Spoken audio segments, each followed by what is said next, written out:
Hello and welcome to the Dad Whisperer. I'm your host, Dr. Michelle Watson, and here on this day after one of the best national holidays ever, drum roll, Father's Day, I just want to say that I'm so thankful again to have the privilege week after week of hosting a radio program where I get to honor fathers. Well, you know that my heart desires to let you dads know how vital, important, necessary, okay, I could go on, but how vital you are in the lives of your kids. And I focus more, as you know, on dads and daughters, but much of this applies to sons as well. Well, I like to set the groundwork in case some of you are listening for the first time that each week I use on your mark, get set, go as a template. On your mark is the topic. Get set is putting the stage in motion, the running of the race is taking shape with stories and stats, and go is always one action step, one practical thing that you dads can do this week to put your love for your daughters into action. Well, men often say to me, Michelle, okay, I got a question for you. How do I fix it? How do I fix this broken relationship with my daughter? And I say, okay. That's what this is about, is fixing, strengthening, growing your fathering skills, because I know that's what you want to do, or you wouldn't be listening today, right? Well, on your mark today, here's the title, 25 Things My Dad Taught Me That Have Carried Me 25 Years Without Him. Okay, does that intrigue you like it does me? Because joining me today is my friend Brooke Perry, and I truly believe that her story about her father is going to touch your heart deeply and profoundly. Listen to that title again, 25 Things My Dad Taught Me That Have Carried Me 25 Years Without Him. Okay, well, let me tell you a little bit about her before I welcome her. So Brooke and I, we've been friends for probably 3 or 4 years now, and we connected through a writers group here in Portland, Oregon, where she used to live. She's now in Washington, D.C., and I'll never forget the time that Brooke and I had the privilege of going to the maximum security prison in Salem, Oregon, and being with a group of male inmates in this huge room. And that was the night that when I heard her story, that I just fell in love with her heart, with her wisdom. And I invited her here today because I want you all to glean from this amazing young woman with depth beyond words. So Brooke is back in Portland for a short trip because she's graduating this weekend from Western Seminary, where she will have her MDiv degree in a couple days, woot woot.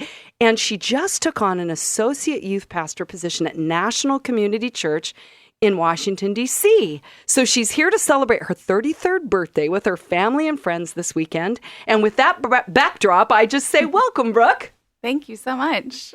It's great to have you here. It's great to be here. Well, just to get started, Brooke, why don't you just set the stage for letting us and listeners know a little bit more about you? Yeah, definitely. So like you said, I'm turning 33 tomorrow. I'm the oldest of two. I have one younger brother. My mom and my dad are both from Southern Oregon, but I actually grew up in Washington State. My mom and dad were issued to plant a church in Eastern Washington before I was born. So I was born and raised there in Cheney. I don't know if anyone's heard of that. It's a small college town, Eastern Washington University, right outside of Spokane. My dad gave his entire life to that church, and so did my whole family, therefore. He was a pastor at that church every second that I knew him, but I was definitely a daddy's girl. I spent every moment that I can remember with him. And most of my memories come from that time where we were either at the church or preparing for church or doing something fun together. But he just took me everywhere with him, and we were really incredibly connected and close. Oh, I love that. And you can all tell by how Brooke is talking is that we are talking past tense, aren't we? So that leads into the story today. So keep going. Anything more to share about him? Yeah, when he was 37, actually, he got stomach cancer. So he was diagnosed in January of 1992. It was very shocking. He was incredibly fit and healthy. He didn't drink or smoke.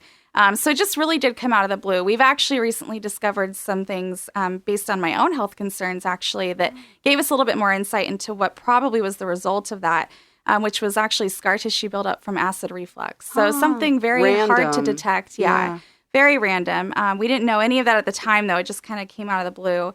So he was having stomach pains for a while, and then they discovered that it was cancer. And actually, he had surgery where they thought they got everything. We had about a 3 to 4 month stint that we thought he was healed. We celebrated. We even had family in town, had a party. And then a month or two later, he woke up with stomach pains again. And that time when he went into surgery, they realized it had just spread too far. So he actually passed away November of that same year in 1992. Wow. So from January to November. So it was very, very jarring. But and you were how old at the I was time? 8 years old. So a little tiny bumpkin. Yes. Who is a daddy's girl. I mean, I can't even imagine, Brooke, what that would be like, because I'm a former pastor's daughter. And I remember it's kind of woven into an identity, and Definitely. right, people see us, as through that lens of our dad. And then here you've immediately abruptly lost your identity in some ways by your connection with your dad. Yeah. Yeah. Jarring is the word that comes to mind. It was very abrupt. It was jarring.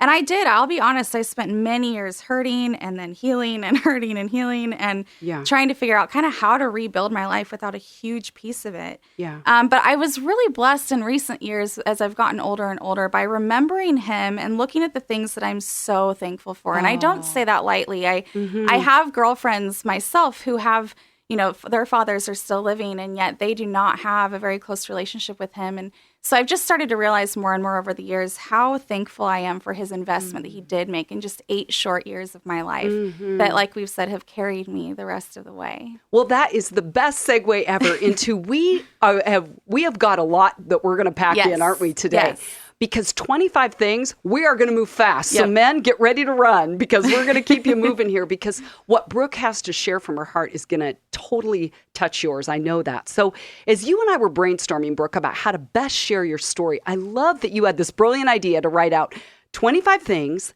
that you've learned from your dad that have stayed with you 25 years later without him. Yes. Which is pretty profound, right? 2.5 really is. decades. Yeah. And these are the things that have stuck. So without further ado, let's get going. Drum roll number 1. All right. Number 1, get into your daughter's world, even if it's not quite a fit. I thought about this because we had a small little amusement type park in Spokane, Washington. And I just recently saw a photo of my dad scrunched up into this little tiny airplane ride. And I didn't realize until I saw that picture that he did not do that just for the fun. He was definitely doing that just to spend time with me. And it just was very metaphorical, I guess, of how he always fit himself into my world. Oh, I love that. Even if it wasn't for his enjoyment necessarily. Number 2, keep your head up. He would walk me to school and back every single day. That was one of the benefits of having a dad who had a flexible schedule as a pastor. But one day I remember there was a car that just zoomed past us, and he pulled me back. I remember his big arm just grabbing me and pulling me back. And it really just made me think about how he was always looking out for me. And it's really instilled in me to have the same kind of idea for other people around me. Number 3, sometimes you got to jump the fence. Ooh, that's one we're going to need you to explain. That's awesome. So one time there was a junior Bloomsday. It was a miniature marathon kind of thing for kids in Spokane, and I got lost. And there were thousands of people around. I'll never forget, I saw him coming around to where the Lost and Found was, and he didn't even go to the gate. He just jumped the fence and ran at me. So just going after your relationship with your daughters, that made me feel so incredibly loved. Number 4, daddy-daughter dates are more important than golf. And the fact that this has stuck with me all these years, this memory of him choosing a date with me over a golf trip with his friends, has spoke volumes to me 25 years later. Incredible. So they notice those things. Daughters notice those things. Number 5, never give up. Even he would always come up and help us with classroom projects. I remember one time I actually got kind of embarrassed because he just would not stop working on this one science project with us. But it really gave me an example of tenacity and really going after things and never giving up. Number 6, family is more important than church, but not more important than Jesus. But this is kind of maybe for those pastors out there who have daughters. He would always include me in everything in church, and he would drop everything for our family. And we always came first. And I will never, ever regret having that kind of an example from someone in ministry, because that can get very messy sometimes. And I love that you just addressed pastors, because we know some of them are listening. Yes. And I don't know that that's always the model. It's not. And unfortunately, it's not intentional that the church comes first. But I think if you're not intentional about making sure that family comes first, it can get those lines can get blurred easily. And you said my dad brought me with him. Yes. So it wasn't, I've got to come up with a ton of ideas separate all the time. Right. Bring her with you. I love number 6. Family is more important than church, but not more important than Jesus. That's awesome. Number 7, love your community deeply. He was always very engaged with this tiny little college town that was our town. He was playing basketball with college students. When this really became evident to me was actually at his memorial service. I saw so many people from our community there. And I know my dad was never quiet about his faith. So I know that he was out there telling them about Jesus, but it didn't turn them off because he was so invested in his community. And that was just an incredible example for me that I've tried to live out in my own life. Number 8, it's okay to leave a legacy of faith, even when others don't understand that. I'll explain that a little bit. I was kind of angry, actually, for a while after he passed away because he didn't leave me a note or a video or anything that I really felt like he actually prepared us for his death. And yet he believed so strongly that God was going to heal him. And it kind of made me mad because I thought it was naive and, he didn't heal him on this side of heaven. But the fact that he was so faithful, so dedicated to his faith in God, I know now as an adult that has been instilled in my heart and has played a huge role in my own personal faith. Awesome. Number 9, read, and read some more. I think especially in this day and age, it can get a little bit hard to make books a priority over maybe social media or something. But this is just a funny one that I just remember. My parents' library, it was amazing. And I'm an avid reader today, so I know that carried over to me. Number 10, every moment can be a teaching moment. I do sound kind of sappy right now saying that, but he would really teach me in every moment that we had. I remember this random time when I was with him in a church speaking engagement, and he just taught me on a road trip about how the clouds in the distance were and the rain that I saw coming down, what that was and what that all meant. And I don't know why that stuck in my brain other than the fact that he just took the time to explain the world around me to me. In the moment. He was always looking for those opportunities. Love. Number 11, sometimes you just have to stop and hug it out. Physical touch is so huge for girls to be modeled by their fathers. And amen, girl. I just remember this vivid memory of us just sitting in a hug for so long. And obviously it spoke volumes to me that it stuck in my mind all these years later. I'm sure he had other things to do, but he did not push me away. Number 12, be proud of your scars. After his first surgery, he had a giant scar that went down, and I remember it went around his belly button, and we were in our community pool that summer, and he was laughing about it, and he didn't act, scared about it, and so therefore I wasn't scared from it. And I think that can really, that can be for emotional scars or physical scars, just modeling confidence in God's ability to heal, and how it can just be storytelling for what you've been through. Number 13, John Denver songs are just as necessary as worship ones sometimes. This is actually when he would take me up to church before services, and he would tune his guitar, and I would sit in the front pew and color in my coloring books, and he would just sit down and sing me the song Grandma's Featherbed, and I just loved it, just because it modeled just such real life to me and such joy as well. Number 14, this is my only kind of negative one. It's just kind of in jest, but be careful what you joke about. Much of what I learned from him was what not to do. He definitely was a huge goofball. I remember this one time, though, he made me believe that I had the ability to change my name after 5 years old, that they gave me my name for the first 5 years, and then I got to change it. And he took it so far that he waited until I was actually excited about the idea. And then he told me he was just joking. I remember being so mad at him. But at the same time, I'm obviously laughing about it because he was such a jokester. And I do want to take a second and have a side note right here, actually. Yeah. And that is that I recognize that I was only 8 years old when he passed. So I still had this idealistic image of my dad in mind. And this story, this memory, actually makes me think that I know I would have gone through teen years. I would have been mad at him for things much more serious than him joking about a name change, right? Yeah. And so I just want to encourage dads out there who maybe have teenage daughters who aren't, maybe they don't like you right now or whatever's going on, that all of these investments are still going to carry forward into their life. They're going to look back as well and say, you know what? I see what he was doing there. Even if they get a little lost in the teen years. Exactly. Excellent. So number 15, moving on, give your child an identity. I remember we'd go on road trips, and this was when maybe laws were a little bit more relaxed, but he would let me sit in the front seat, and he called me co-pilot. And I didn't even know what that meant at that age, and yet he called me that. And so it was a name that he had given me. And I carried that, and I felt so special and powerful. So just a reminder that whatever you say, you are giving your daughter an identity, and whether it's good or bad. And so just to be intentional about that. Even you saying he called you co-pilot, I think kind of some of those pet names, if you will, like, hey, sweetie pie, or those little endearing names from our dads really do stick with us, don't they? And they shape us. Absolutely. Number 16, it's okay to cry and be mad at God for our circumstances. I actually never saw this side of my dad, but I remember a story of a friend visiting him in the hospital, and he said that he had broken down. And it was actually very healing for me to hear that my dad had those emotions and he was able to express them freely. Number 17, for your daughter to know how much you prayed for her is a powerful thing. Another story that I heard later on in life of from my mom telling me how much my dad had prayed for me. And I know that has played a huge role in my life post my father.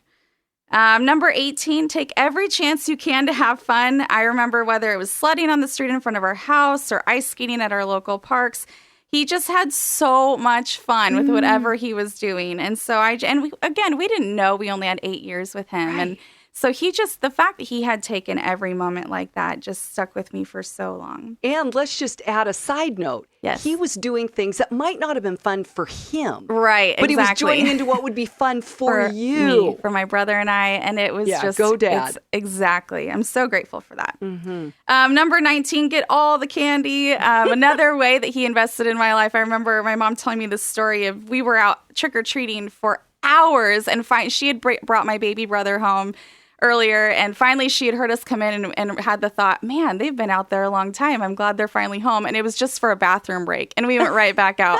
So again, I'm sure he didn't care about getting all that candy, but it was just to have that time with me. Number 20, brag about your kids, at least your love for them. That's one of the best gifts I have that has lived on past his life, or his friends telling me how much he would just dote over me and talk about me and love me. Number 21, never doubt your impact. One of the things my dad lamented when he was sick was that he, quote unquote, was not going to be able to do his job. But I just pray to God that God has shown him in heaven how much his investment over those 8 years really has impacted my life. So never doubt your impact. Number 22, surround yourself and your daughter with what you love too. Your dreams can become your daughter's dreams. He always talked about his passions and his love. And that has really carried on into my life. My life has actually looked very similar to his. So what were the things that he was passionate about? He was passionate about God. He was my first example of a preacher. He was passionate about that, which now has lived on through my life. He had a wall of maps in a room in our house, and he would just constantly talk about the places to go, the things he wanted to see. And I have traveled, and I have a wall of maps myself now. Yes. So, and of course, I don't think he knew that was going to, be the impact of that, but he just shared his passions with Which me. is, again, we're underscoring today. I love that you came up with this title, Brooke, of these are things that have carried with me. Yes. Dad had no idea that what he was giving to me and investing in me was going to stay with me long after he wasn't here to remind me of these things. Exactly. Beautiful. Number 23, literally stop and smell the roses. We didn't have a lot of money. We didn't have a lot of big trips that we did as a family, but I remember there was a rose garden on campus in our little town, and he taught me to just love the things within our grasp. Some of my best memories are just walking around that rose garden with my family. And number 24, model joy. He was just so joyful. I have this memory of him throwing these rings on a merry-go-round into this clown mouth, and it's actually kind of creepy. At a park or where? Yeah, it was at a park. It was the same park with the airplane ride. Oh. And he just loved it so much, and his joy was so contagious over just the little things. Meaning he laughed? He laughed. Was that the contagious part? Yes, he would try over and over to get these rings in the clown mouth and celebrate in a huge way when he got it, and just laugh. And he had a big, boisterous personality. Which makes me wonder if your dad found joy in having you and your brother laugh. I think he did. He must have. Yeah, he must have. Yes, yeah. So great ideas, Dad, to take to heart going, get your kids to laugh. Be silly. Be okay with maybe being the joke. Right. At times. Right. Don't take it too seriously, because having them laugh, sometimes at you, really at the end is with you. Yes. And you look at Brooke saying, I remember the joy in the laughter. Yes. I love it. Okay, drum roll. We're getting to number 25. All right, 25. Always end the day with truth. Whether it was reading us the Chronicles of Narnia or the Bible, or he'd just be praying with us, talking with us about our day, I always remember our nighttime ritual where he would end on a note of truth, dreaming, and connection. So I would just encourage all the fathers out there to never let the day end without at least reminding them that they are loved. Oh, I love that. Well, I mean, clearly you have packed a lot in. Yes. So here's the idea that comes to me, because some dads might go, oh my goodness, that was so many things. How am I going to remember this? In fact, I will make a document and put it on my website so that people can get great. a copy of this. Is that okay with you? Absolutely. But how about, Brooke, if you go back to the beginning and I'm going to have you list all 25 things, just one after the other, to review the amazing deposits that your dad made in your life, so that dads that are saying, okay, this is a lot to take in.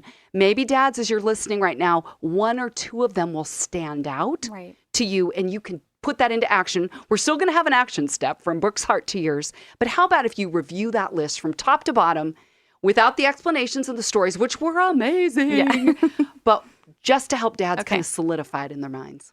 All right. 1, get into your daughter's world, even if it's not quite a fit. Number 2, keep your head up. Number 3, sometimes you got to jump the fence. Number 4, daddy-daughter dates are more important than golf.